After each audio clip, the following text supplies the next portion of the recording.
I'm Divya Jindal-Snape from the University of Dundee, and today I would like to talk with you about COVID-19 and its impact on well-being within the context of multiple and multidimensional transitions.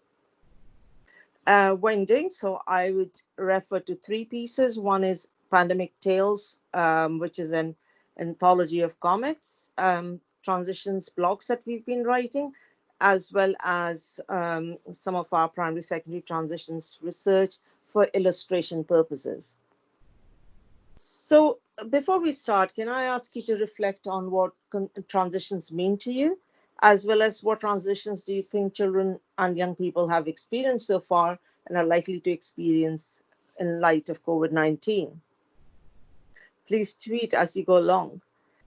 So, let's start off with the conceptualization of primary secondary school transitions in the research literature.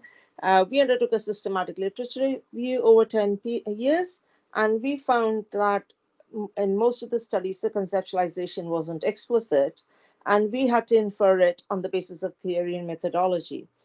We had reviewed 96 papers. Of those, 86 included some insight into researchers' conceptualization, but like I said, we had to infer that. And so what we found was that the conceptualizations could be categorized as transition being change, a normative life transition, normative period in school career, multiple transitions, and discontinuity, both curricular and relationships, and rite of passage. If I can then also bring in my definition of transitions, for me, transition is an ongoing process of psychological, social, and educational adaptation. Happens over time due to changes in context, interpersonal relationships, and identity. So the focus here being transition is not change, transition is a process of adaptation that happens due to that change. And that adaptation process is psychological, social, educational. And transitions are both exciting and worrying, and they can be that for the same child at the same time. And because they're ongoing, they require ongoing support. We also looked at authors' discourse about primary secondary transitions. Now, the reason for looking at that is that conceptualization and discourse can actually give us a pretty good idea of what transition planning and support is going to be put in place. So, in terms of discourse, we found that out of 96 papers, only two papers had a positive discourse, i.e., they started with an open mind and they were looking for what was coming through, and they kept a balanced, positive discourse about that. Then we had some papers which were very clearly had a negative as well as a positive discourse, but out of those 25, 15 highlighted more negatives than positives. And then we had neutral discourse from 9 papers, and in that, they weren't at all talking about the impact of transitions. Transition was a period they had looked at. And finally, and overwhelmingly, 60 papers had the negative discourse. And the study started with the premise and argument that was based on previous literature and the findings that were negative. And then their research also found transition to be negative, i.e., it was about disruption and challenge, it was about decline in achievement in particular subjects, high dropout rates, stress and anxiety, and being challenging for children with additional support needs. And this discourse is quite interesting because in our study, we undertook data collection over 4 stages in the final year of primary school up to the end of second year of secondary school. And as you can see, we asked them a question about what are you looking forward to in P7 and what has been good in S1 and S2. And the findings are here in percentage.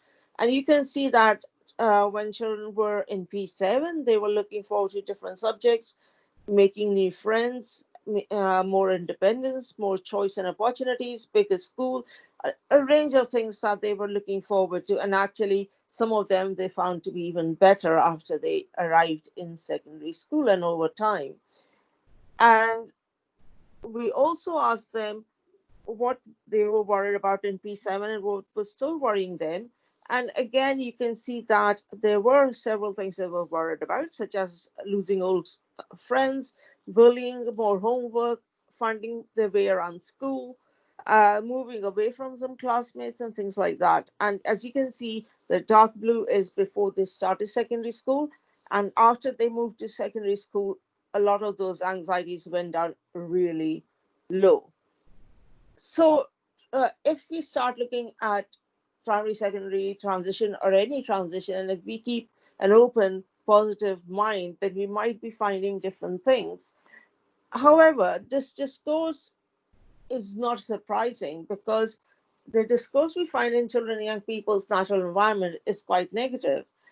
And what we found was that in one of our studies, a child talked about primary school's preparation hadn't helped because all that had happened was the teacher just became strict and said they said the teachers at secondary school are very strict.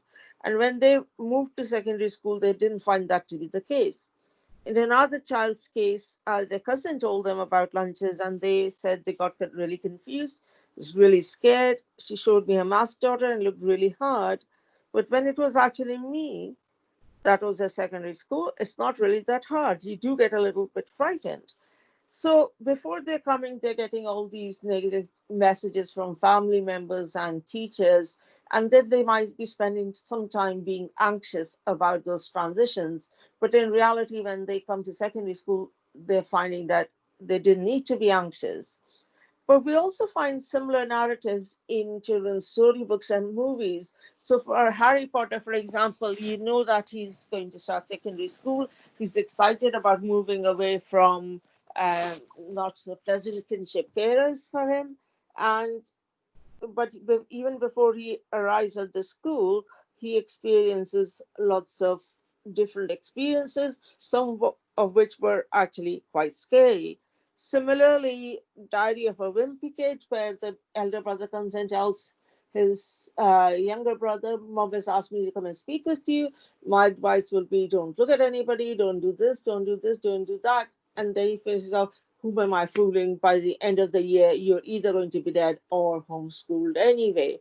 Now, it is meant to be, it's said in jest, it's funny, but probably not so for a child who's just about to start middle school. And in Harry Potter, of course, the takeaway message is also that friendships are important and they get through this, you will feel supported despite bullying from peers and also some of the teachers. However, if you're a child who's just read volume one, that might not be at the top of your mind.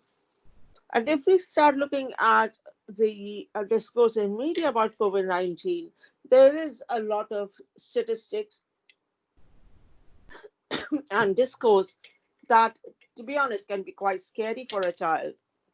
And things like about empty shells, number of deaths, and then the school's closure. But more recently, for example, the Scottish First Minister in our case said those peoples most likely to return will be who are vulnerable, making transition from primary to secondary school, etc. Now, it implies that it's only children who are moving from one school to the other making a transition. Just the physical move is not transition, as I said earlier.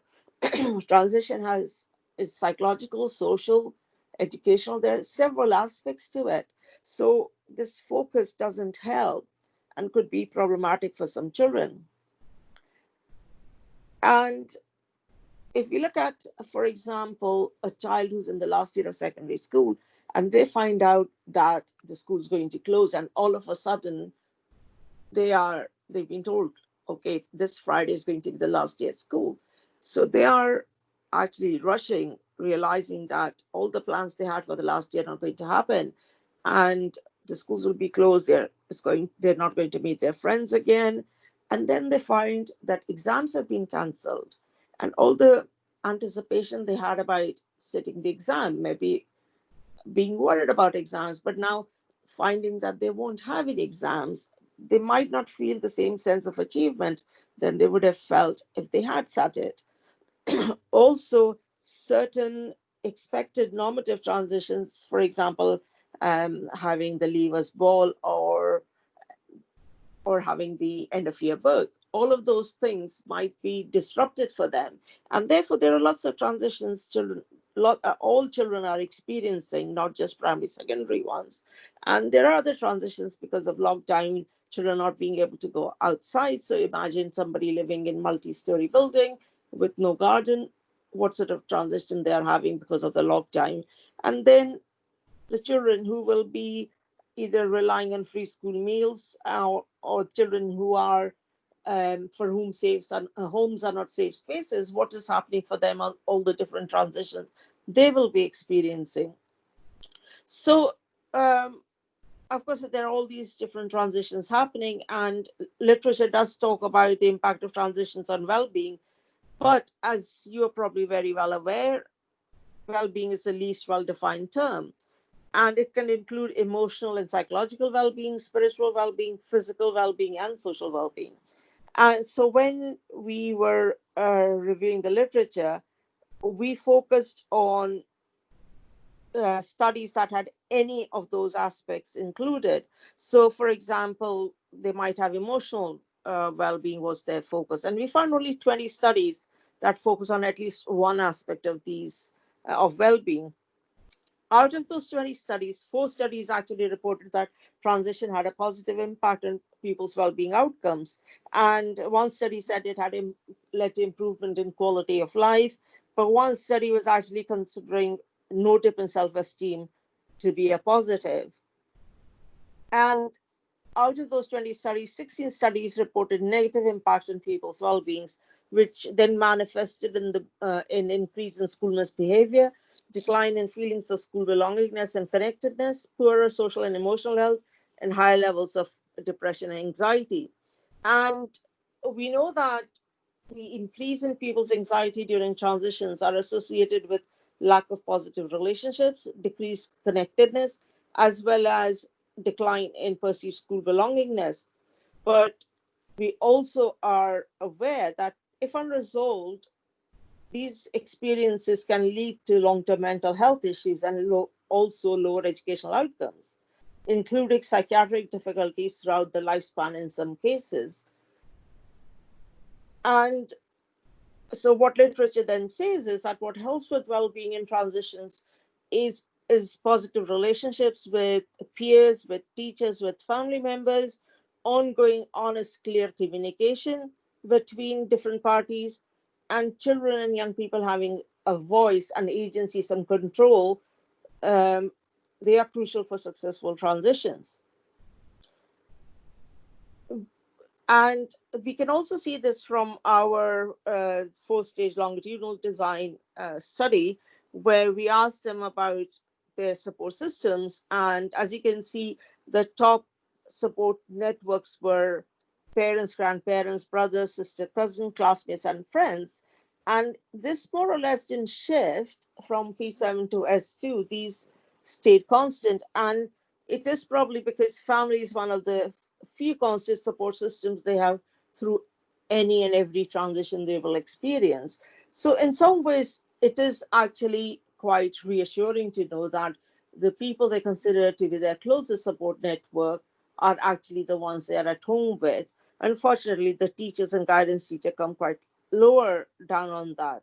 But don't be disheartened. It might be because of the time they spend with families. When we talk about successful transition, but what does that look like? And some researchers talk about school adjustment and good attainment and attendance, and others talk about social and emotional adjustment, where they like school, they don't feel lonely, they have a sense of belonging and well-being, and they have respectful uh, reciprocal relationships with peers and teachers. And I agree with the latter school of thought, because successful transitions should be about flourishing socially and psychologically, and of course, educationally too, but not at the cost of well being. And when we're talking about children's transitions and well being, we also have to remember that COVID-19 meant that teachers had to, um, within a short period of time, think about how they can support children with their home learning, with their psychological social transitions. And uh, all this planning is happening, and they were running around with very short time periods. So there were lots of changes happening for them in very short time.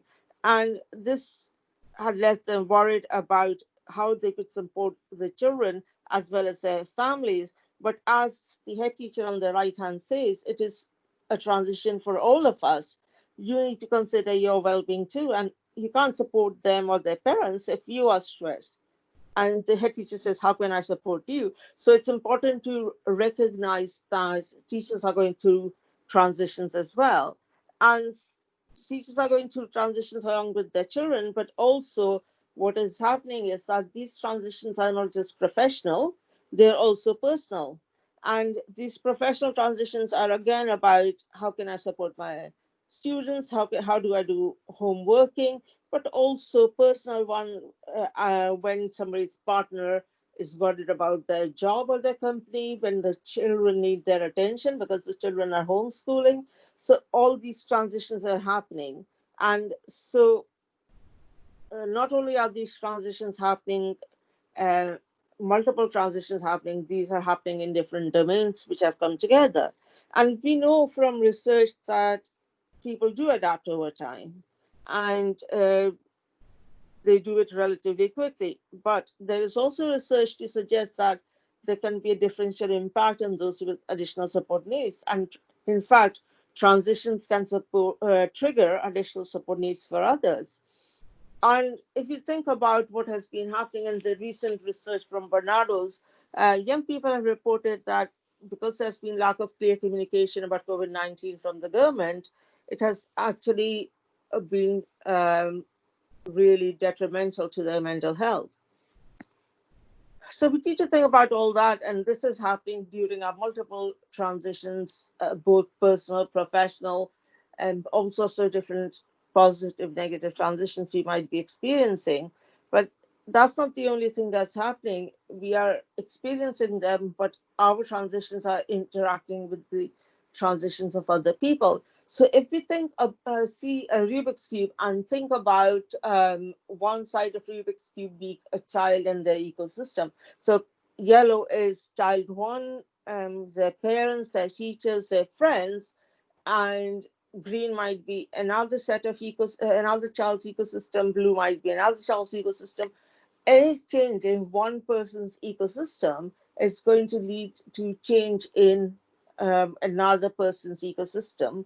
And this is the multidimensional aspect. So not only are children having multiple transitions themselves, their transitions, for example, we saw in the case of homeschooling, trigger a transition for the parent who needs to be able to support their home learning. However, the parents are experiencing their own transition, for example, in terms of working from home, and their transition of working from home is then triggering transitions for their children and how they can support their children. So transitions that we experience are multiple as well as multidimensional. And finally, what I would like you to do is go back to thinking of your COVID-19 and transitions. Um, has your conceptualization changed? If it has, what has, and how will you work differently as a professional? And if not, why might that be? So please tweet, um, and thank you.